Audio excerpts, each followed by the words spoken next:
Hey everyone, Simon and Alex here with Top Tennis Training, and welcome to the ultimate forehand analysis video. In this video, we're going to break down the backswing of some of the top players like Rafael Nadal, Novak Djokovic and Roger Federer. We're going to look at the hit phase and the contact point, as well as the finish and the follow through. And we're going to look at how you can incorporate them into your own game.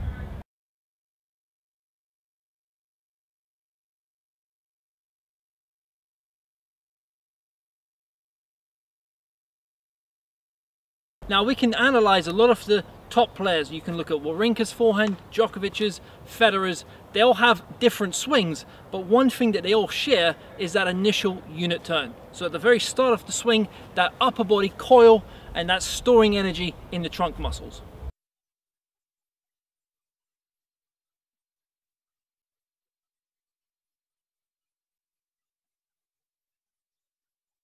Now turning and getting your left shoulder to point towards the ball is vital because you don't want to swing with just your arm. Now when we talk about backswings, we don't want to have a big backswing with your arm because then it will lead to a shot that is just involving your arm. You want to synchronize your body and get that unit turn so that you store the energy ready to unleash into the oncoming ball. And actually, when you think about it, if my ready position is like this, I'm waiting for my forehand, I'm hoping that I'm hitting a forehand, so I already have my forehand grip. Now from this position, facing forwards, I'd be looking at 12 o'clock, if we imagine a clock around me. From this position, as I coil my upper body, I'm already reaching 1 o'clock, 2 o'clock, and now I'm at 3 o'clock. I've done nothing with my arm. My arm has stayed in the same position, but I've already made half of my swing just with that initial unit turn. Now notice how when Simon turns, he gets that left arm to come across his body, and this is very important on the turn part. So by pointing that left arm away from you into the direction that you're turning,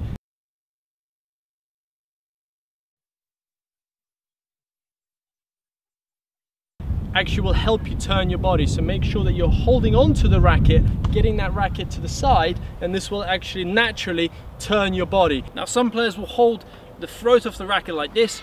In fact, most of the players will hold the throat of the racket. Federer, you can look at Nadal, Wawrinka, they're holding the throat. Some will have a few of their fingers on the strings.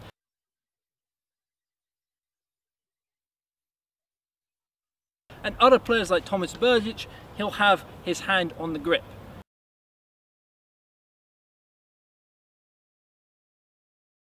Whichever one you choose, just make sure that you're holding on as you get to that 3 o'clock position. In that unit turn phase, you can have your racket in different positions. I can have my strings facing the ground, so I can be in that position. This is something that Agassi used to do. This is something that we see with Fabio Fognini. This is more of a compact swing, so you're keeping the racket down here, but they're still getting that initial unit turn. You could also have your strings facing towards the net. Someone like Federer, Nadal or Wawrinka will have their strings in that position. The racket head is above the grip, and this creates that leverage in the racket and the hand. Now it's important that at this point you're actually not tucking in your elbow. Now you don't want to be doing this with your elbow tucked in. You want to have a little bit of space between the elbow and your body, so that this allows you then on the next phase, when the racket goes around your wrist and the elbow will come forward, it'll give you that snap that you'll need. So you don't want to be tucked in, and even though you're being compact, even with a compact swing, the elbow is still away from your body, so it's an important part of the swing. And actually, if you look at Agassi's forehand, when he's doing that preparation, his elbow is lifting up to around shoulder level, and this will give him that space which is crucial for that snap in the lag phase.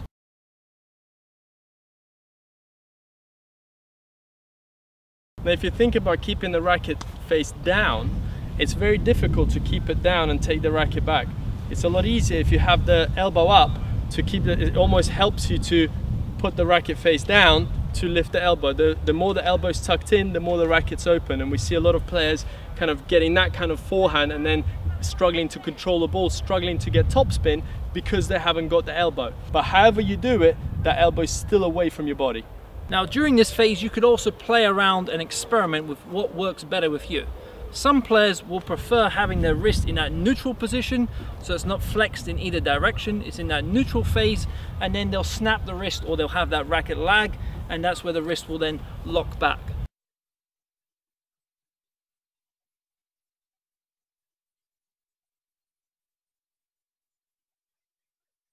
Other players will prefer having the wrist locked back from the beginning. So that's creating that lag position, that same position you want to have prior to contact from the very start of the swing.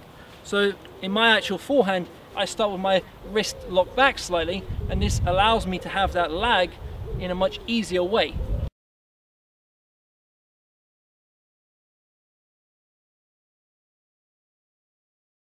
If you can time it and you can keep that wrist in a neutral position in the start of your swing, then you can carry on doing that. Main thing is that you achieve that lag prior to contact, and sometimes this is easier when you bring the wrist back right from the start of the swing. Now, just because you bring the wrist back, it doesn't mean that it's tense or tight.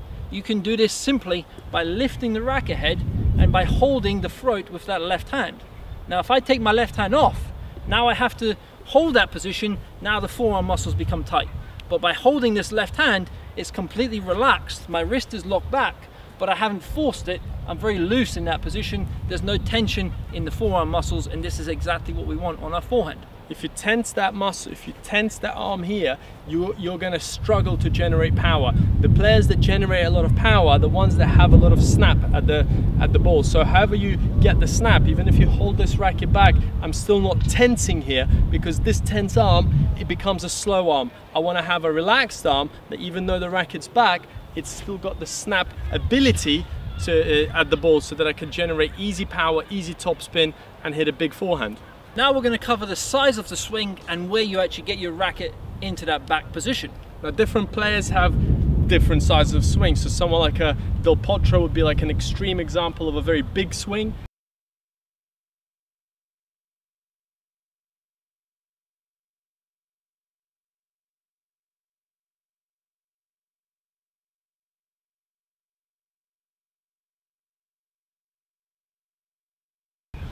Then we have the Fognini that has a slightly smaller swing.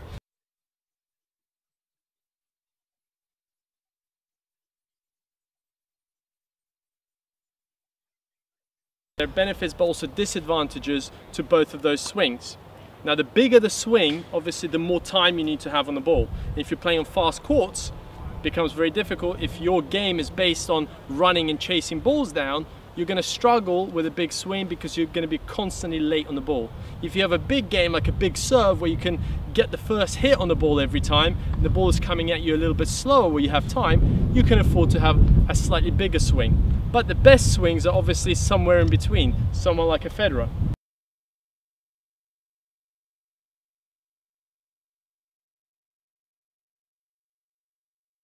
So when you see Federer, he's getting into a position similar to this. If we go back to that clock, imagine he's getting to around 4 o'clock or 5 o'clock in that backswing. Now, at the same time, it isn't too high, so he's not lifting his racket above his head level like a Del Potro, but it isn't very small like someone like Fognini. So he has enough space to accelerate the racket, but he doesn't lose time in having that massive loop. Now, a lot also depends on where you position yourself on the court. If you're someone who likes to play close to the baseline or inside the court, then a more compact swing, someone like Fognini or even a Federer, that's a swing that will suit your game much more.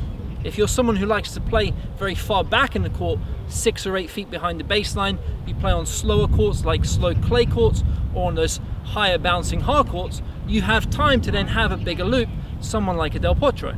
Now, playing on clay courts, the ball will bounce higher. So if you're having a low swing and handling high balls, it becomes very difficult. So players that play on clay usually have slightly bigger swings, slightly higher swings. They also have more time because clay courts are a little bit slower. If you're a player that's constantly playing on grass, fast, hard courts, indoors, you may not want to have a big swing because you simply won't have the time. The courts are going to rush you too much. And a lot of players have actually adapted their swings, like someone like a Dominic Thiem, who used to have a very big swing here, has now adapted to be a little bit more in between so that he can handle those faster balls and he can play on different surfaces. And it's actually shown in his results this year already.